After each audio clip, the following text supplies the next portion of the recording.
Labas vakaras, gerbėmiai mano video vlogo žiūrovai, čia ir vėl aš Juiva ir aš kaip visada pavėluotai su savo temom, bet žiauriai norėjau padaryti būtent video, būtent šią temą. Kaip žinia, šių metų birželio gale Jungtinėse Amerikos valstijose buvo įteisinta tos pačios lyties asmenų santuoka. Kaip žinia, kaip ir turbūt visi daugumą pastebėjot, kad ypač Lietuvoje tai sukėlė labai prieštaringas aistras. Ir būtent tai mane paskatino sukurti šį video. Taigi šį video norėčiau pradėti su tokiu mažu klausimu, kuris bus užkoduotas tokioj istorijoje, mažoj, nedideliai, kurią ką tik sukūriau. Įsivaizduokit tokią situaciją. Sėdi du draugai, ten tarkim Saulius ir Paulius. Ten jie sėdi kokiam tai kaviniai, gurkšnoja arbatą, pasakoja savo vasaros atostogų įspūdžius, tiesiog smagiai leidžia laiką ir šalia vieno iš jų ateina ir atsisėda Arnas. Atsisėda ir sako: "Sveiki, aš Arnas ir aš jums noriu perrišti gerkles." Kaip jūs reaguotumėte į tokį Arno sprendimą, poelgį, siūlymą, į tokius jo norus ir siekius? Manau, pavadintumėt jį nesveiku, pavadintumėt jį iškrypėliu, manau, pavadintumėt aš nežinau kuo, greičiausiai jis netgi būtų išvežtas į areštinę. Tačiau, kai kalba pasisuka apie homoseksualius asmenis, tokie smurto proveržiai, tokios mintys, idėjos ir siekiai yra visiškai toleruojami, visiškai suprastini bei priimtini. Kodėl? 2000 years later. Nežinau. Tai va, ir šiame video aš labai noriu aptarti įvairius homofobiškus komentarus ir jei neklystu, šios komentarus radau po vienu iš 15 minučių straipsnių apie įteisintas tos pačios lyties asmenų santuokas. Tai va, ir šis asmuo Arnas, pavardės nesakysiu, bet tiesiog Arnas buvo parašęs tokį komentarą: "Užjaučiu ligonius, kurie rimta liga serga, piderasų. Būtų mano valia, kiekvienam perriščiau gerklę. Netraumuokim vaikų su dalbajobų šeimomis. Vaikas nekaltas, kad jo tėčiui rūpi mama su... Arnai, štai turiu tokį mažytį klausimą. Kur tavo logika? Rimtai, ta prasme, kur? Tu tam pačiam sakiny pasakai, kad nori žmogui perrišti gerklę, o vėliau sakai, netraumuokim vaikų. Seni, aš turiu tokią nedidelę nuojautėlę, žinok, tokį jausmelį kažkokį, čia toks kažkokį, turiu tokį nuojautą, kad vaikas pamatęs du bachūrus susikibusius už rankų, realiai visiškai nesitraumuotų, bet pamatęs, kaip vienam iš jų tu perrėži gerklę, jis gautų tokią traumą, kad jos panaikinti per visą gyvenimą praktiškai būtų neįmanoma. Tai va, Arnai, protauk. Bent truputį, bent jau. Įdėkim logikos į tavo mąstymą ir iškart suprasim, kad tas tavo smurtas ir tavo agresija žymiai labiau traumuoja mūsų visuomenę ir aplink esančius vaikus, negu kažkokie tai tarkim du vyrai ir dvi moterys susikibę už rankų ir rodantis, kad myli vienas kitą. Nes aš nemanau, kad su meile galima traumuoti kažką, bet su smurtu.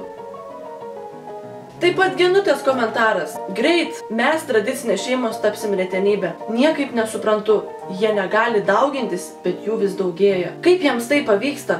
Gal tai užkrečiama? Jeigu aš esu rudais plaukais ir priėjau prie blondinės, jinai netaps po poros savaičių brunetė, vien dėl to, kad aš su rudais plaukais prie jos priėjau." Taip kad, Genutė, neišsigąskit. Žinokit, tarkim, jeigu aš esu Ieva, aš gimiau tokia, kokia esu Ieva. Ir jeigu, Genutė, prie jūsų prieisiu, tai jūs netapsit Ieva. Jūs ir toliau būsit Genutė. Nežinau, tai gerai ar blogai, bet jūs toliau būsit Genutė. Ir tarp kitko, Genutė, vien dėl jūsų susiradau Lietuvos psichologų sąjungos 2014 metų gegužės mėnesio straipsnį, pranešimą, kažką tokio. 1992 metais Pasaulio sveikatos organizacija patvirtino tarptautinę ligų klasifikaciją TLK-10, naudojama ir Lietuvoje, kurioje taip pat nėra homoseksualumo kaip ligos. Nėra. Ir dar viena ištrauka iš to paties straipsnio: "Nėra vienareikšmiško atsakymo į klausimą, kodėl kai kurie žmonės yra homoseksualūs ar biseksualūs. Sutariama, kad lytinė orientacija nėra pasirenkama." Nėra pasirenkama. Taigi turim du faktus. Tai nėra liga ir tai nėra pasirenkama. Galime daryti išvadą ir dar kart pasikartoti, kad homoseksualumas yra įgimtas.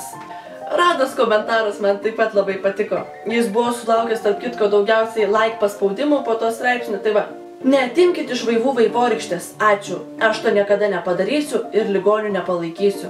Čia off topic toks dalykas. Vlada, aš mirštu. Ektahui.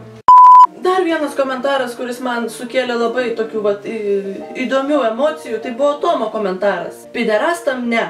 Įsivaizduokit mažą 3-5 metų vaiką stebinti 2 besilaižančius pederastus. Manau, vaikas lygiai taip pat sureaguotų pamatęs 2 besibučiuojančius heteroseksualius asmenis. Ir ką tu vaikui sakytum, jeigu tavo vaikas pamatytų besibučiuojančią porelę. Vyras myli moterį ir jie taip išreiškia savo meilę. Nejaugi taip sunku būtų pasakyti lygiai tą patį apie homoseksualių asmenų bučinį. Va, matai, Jonuk, vyras myli vyrą ir jie taip išreiškia savo meilę. Tada! Ir žinai, Tomai, jeigu tu net nesugebi savo vaikui paaiškinti, kas yra meilė, kas yra šeima, kaip vyksta santykiai tarp žmonių, ar tu esi pasirengęs turėti tokius dalykus tada? Nes tu lygiai taip pat kaip ir tas vaikas mažas nesupranti, kas yra santykiai, kas yra meilė, tai darykim išvadas tada. Vilmos komentaras man labai patiko. Pagalvokit, kaip pederastų vaikus mokykloje pjaus. Net aš prieš. Lietuvai reikia normalių šeimų, o ne homikų ir transseksualų. Vilma, aš tikrai 100% sutinku, kad jos pjaus. Bet o kokių vaikų mokykloje dabar nepjauna? Tu atėjai ne su tokiom kelniam, tave pjauna. Apsimovei ne tą bliuską, tave pjauna. Ne taip susirašai plaukus, tave pjauna. Tu apskritai atėjai į mokyklą, tave pjauna. Dabar mokyklose pjauna visus ir už bet ką. Aš nežinau, ar yra bent vienas toks moksleivis, kuris nebūtų perėjęs viso to laikotarpio mokykloje, kai jį pjauna. Aš irgi esu iš heteroseksualų šeimos, bet mokykloje mane irgi buvo laikotarpis, kada, nors ir trumpai, bet mane pjovė. Bet kokiu atveju tuos vaikus pjaus ir visi turi per tai pereiti. Vilma, teisingai pasakėt, bet there's no point. Bet kokiu atveju vaikas turės perbrist per tą visą nesąmonę. Ir dar vienas klausimas sukėlęs labai daug diskusijų, tai ar homoseksualūs asmenys, tiksliau homoseksualios poros, gali įsivaikinti vaiką? O kodėl ne? Gal tie 2 tėčiai žymiai geriau rūpinsi savo vaikų negu heteroseksualų pora. Juk svarbu, kad vaikas augtų mylinčioj, jį gerbiančioj šeimoj. Svarbu, kad vaikas būtų suprastas, išklausytas, kad jis būtų aprūpintas viskuo. Čia ir yra esmė, o ne tai, kad va, aš turiu tėtį, aš turiu mamą, bet jiems yra pokui ant manęs. O kodėl, pavyzdžiui, perpildyti vaikų namai? Ir ten tas pasakymas, o ne, neleiskim savo vaikų augti su ten pederasais ir dalbojobais. Seni, jūs jau palikot tuos vaikus, jūs atidavėt likimo valiai, jūs juos palikot vaikų namuose, jūs neapsiėmėt jų auginti. Ir tai, kad vaikas augs mylinčiai šeimoje, ten tarkim su 2 vyrais ar 2 moterim, čia ir yra esmė, kad jūsų vaikai yra ne su jumis, o jie yra kažkur. Tai kam jūs jų prisigimdot ir po to juos paliekat?